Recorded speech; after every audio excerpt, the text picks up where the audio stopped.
Hola, qué bueno que volviste. Continuamos con reacciones de hipersensibilidad y anafilaxia, parte 2.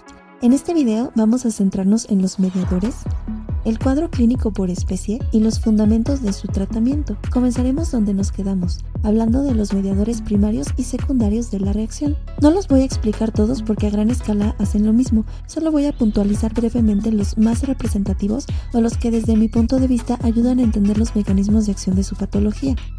Iniciando con la histamina, porque es literalmente la protagonista de la reacción y es un componente clave de los gránulos de los mastocitos, representando alrededor del 10% de su peso.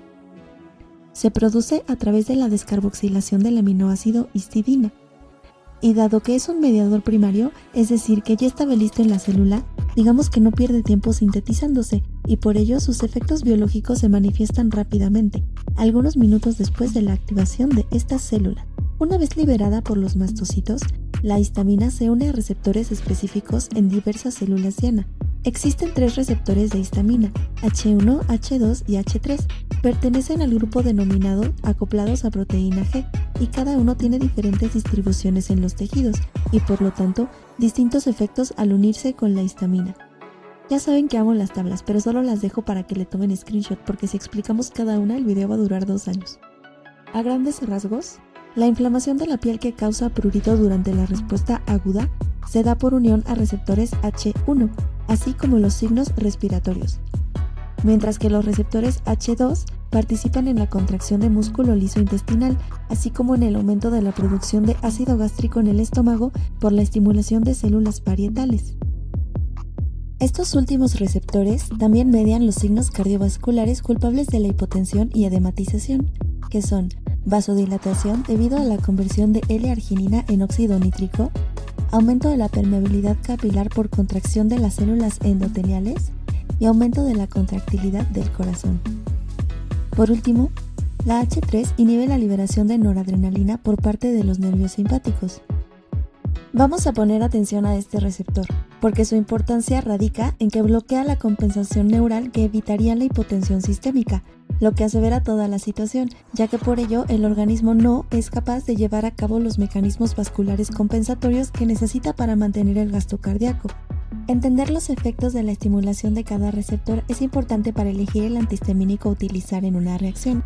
Como pueden observar, la difenhidramina, que es uno de los fármacos de primera elección, no puede evitar por sí sola el colapso vascular, por eso no puede usarse como único tratamiento cuando hablamos de una reacción sistémica.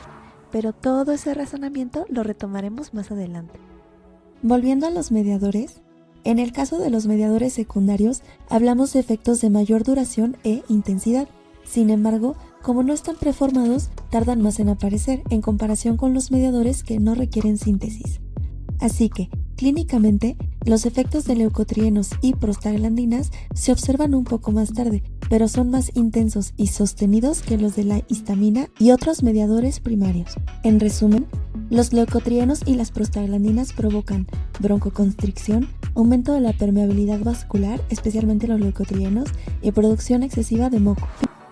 Finalmente, la liberación de diversas citocinas por parte de mastocitos y basófilos va a promover el reclutamiento de eosinófilos y neutrófilos, lo que va a contribuir a sostener el proceso inflamatorio y generar daño tisular prolongado si no se controla. Lo mismo, para no tener que mencionarlas todas, les dejo una tablita específica sobre las citocinas que participan en la reacción de hipersensibilidad tipo 1. Presentación clínica. La hipersensibilidad tipo 1 tiene un espectro clínico extenso. Puede ir desde manifestaciones leves como urticaria o rinitis alérgica hasta reacciones graves y potencialmente mortales. Como ya pudimos observar, los signos se pueden dividir en 4 categorías principales: cutáneos, respiratorios, cardiovasculares y gastrointestinales. No se sabe todo sobre las circunstancias en las cuales se desata la respuesta inflamatoria aguda sistémica y la respuesta local. Sin embargo, se han propuesto cantidad de alérgeno, sitio de entrada y factores genéticos como principales determinantes.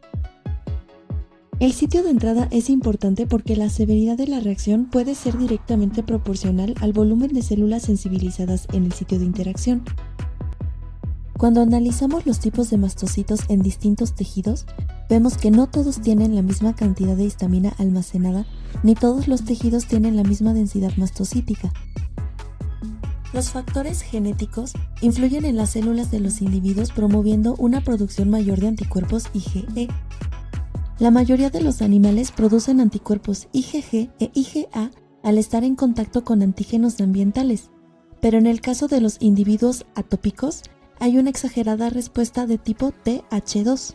En su mayoría, los anticuerpos IgG e IgA no tienen consecuencias clínicas evidentes, pero gracias a los receptores de alta afinidad en las paredes de las células degranuladoras, para los anticuerpos IgE, los individuos con una producción excesiva de estos anticuerpos son más propensos a desarrollar procesos inflamatorios agudos ante la exposición repetida a antígenos comunes.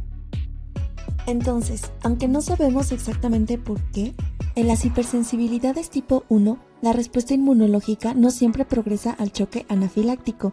Es más frecuente observar reacciones alérgicas locales. Algunas patologías descritas como hipersensibilidades tipo 1 en su forma local o entre comillas no mortal pueden presentar un cuadro clásico según su especie y etiología.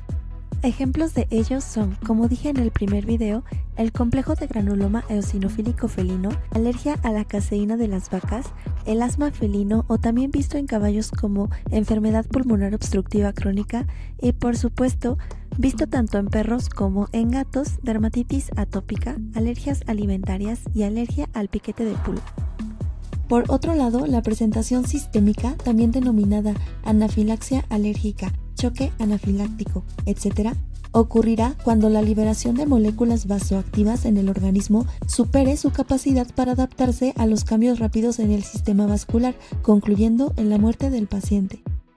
Este escenario constituye una urgencia médica, cuya manifestación principal dependerá del órgano de choque, el cual es específico de cada especie.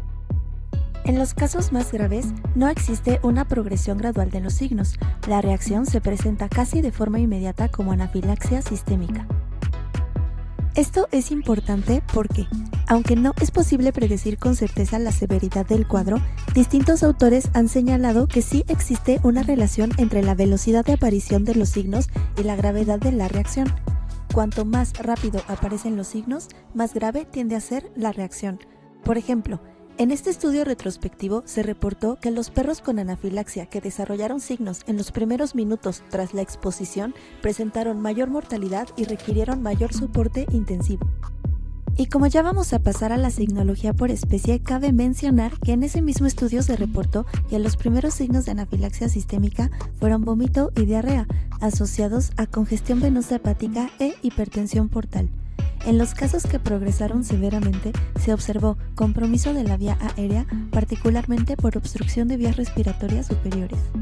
Pero como dijimos, la mayoría de las veces lo más frecuentemente reportado en perros son manifestaciones dermatológicas y gastrointestinales. Estas son las alergias más comúnmente vistas en perros versus la presentación más común de choque anafiláctico.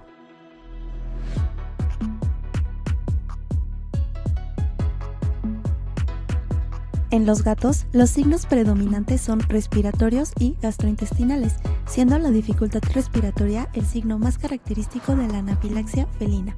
La disnea en estos casos se debe a edema en la laringe y faringe, broncoconstricción y producción excesiva de moco.